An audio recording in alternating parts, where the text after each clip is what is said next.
Hello, everyone, and welcome to this edition of the Civil War News. I am Ryan Clemens. And I'm Larissa Pelzel, and today we will be talking about some of the key events that happened during the Civil War. And while this war affected many people, we would like to talk about the key events that started the war. Well, the first event that contributed to the war would be the election of 1860, or also known as the election of President Lincoln. It has been one of the most heated debates and elections in American history, involving both President Lincoln and Stephen Douglas. These debates were caused by the presidential election and were held in Illinois and sparked much controversy, mostly on the issues of slavery and popular sovereignty. Lincoln and Douglas both held completely different positions. Lincoln didn't want to use popular sovereignty, but Douglas wanted to rely heavily on it. Both of the candidates were of equal skill level, but in the end, Lincoln won the election. Well, I sure hope Lincoln can put his worth in his upcoming presidency. Yes, me too. And that does it for this segment of the Civil War News. I'm Ryan Clemens. And I'm Larissa Pelzel. You stay classy, America.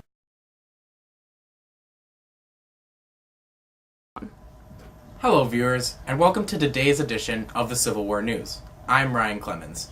And I'm Larissa Pelzel, and today we will be talking about how the beginning of the Civil War started at Fort Sumter.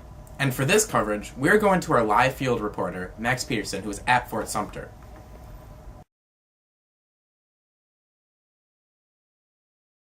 Thanks, Larissa. We're reporting live from the area that caused so much controversy, Fort Sumter. As many of you know, Fort Sumter was a vital part in starting the Civil War. This event was caused by the South wanting to take all government offices, which included forts. The North was occupying Fort Sumter, and the South wanted it. The South was relentless and threatened to engage if they didn't get the fort, but the North refused to leave. Here we have a soldier who was here to live the event. The Confederate soldiers were getting more and more aggressive, and they threatened to engage, but Abraham Lincoln told us not to attack. In fact, he sent food down to us so we could wait it out. But the leaders of the Confederate soldiers, Jefferson Davis, decided that he was going to take the fort and ordered his soldiers to engage. We immediately surrendered, but this war had begun. But Lincoln was smart, and at least it seemed like he didn't start the war. The Confederates did. Well, there you have it. Reporting live from Fort Sumter in South Carolina, I'm Max Peterson. Back to you, Ryan. What a great story, covered by our field reporter, Max Peterson. And it looks like that does it for this segment of the Civil War News. I'm Ryan Clemens. And I'm Larissa Pelzel.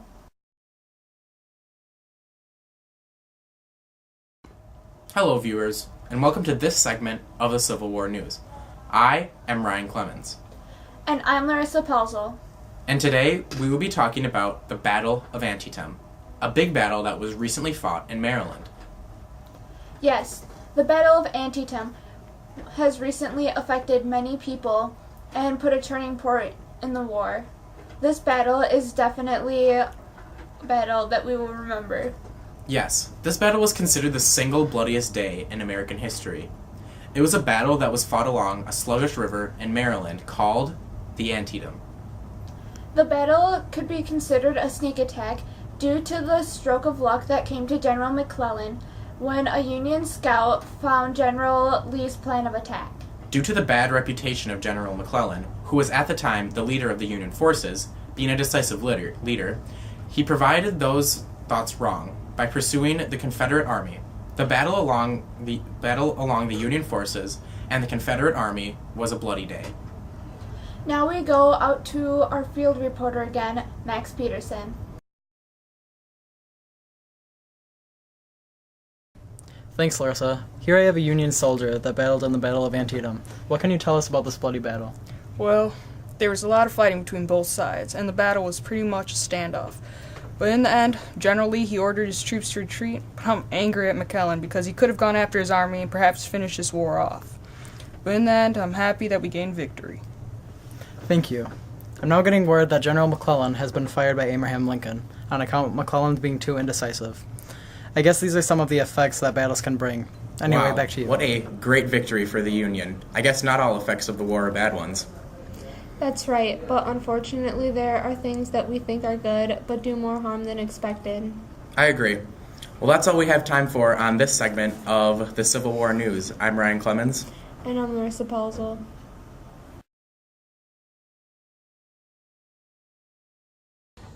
Hello, everyone, and welcome to this segment of the Civil War News. I am Ryan Clemens. And I'm Larissa Pelzel. And in this segment, we will be talking about the signing of the Emancipation Proclamation. The proclamation was recently signed by President Abraham Lincoln. Correct. The Emancipation Proclamation, which was issued on January 1st, was signed mostly as a political strategy to sway Britain to support the Union. Despite popular belief, the Emancipation Proclamation did not free all slaves. It just made slavery in the Union illegal. The proclamation gave new inspiration to fight the war and gave the Union more soldiers. Because the proclamation stated that African Americans could enlist in the Union Army. But not everyone in the North approved of the proclamation. The proclamation also enraged the South and made them more inspired to win the war because they knew that if they lost the war, slavery would be banned. And here we have a clip of Jefferson Davis expressing his opinion on the proclamation. This is the most execrable measure recorded in the history of a guilty man. And we will not tolerate this. The Confederacy will win. Well, seeing that speech, you can tell that tensions are definitely increasing, and I don't think that we will be seeing an end to the war anytime soon. You're right. I think that effects of this proclamation are definitely increasing tensions and only increasing the gap between the Union and the Confederacy. Well, looks like that does it for this segment of the Civil War News. I'm Ryan Clemens. And I'm Larissa Pelzel.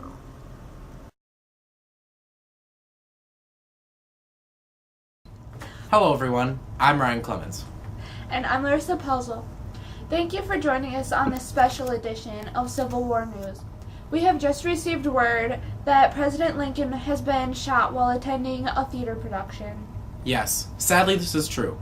And here we go to our field reporter, Max Peterson, who is interviewing the suspected killer, John Wilkes Booth.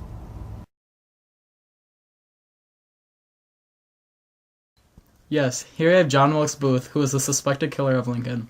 John, what can you tell us about Lincoln's assassination?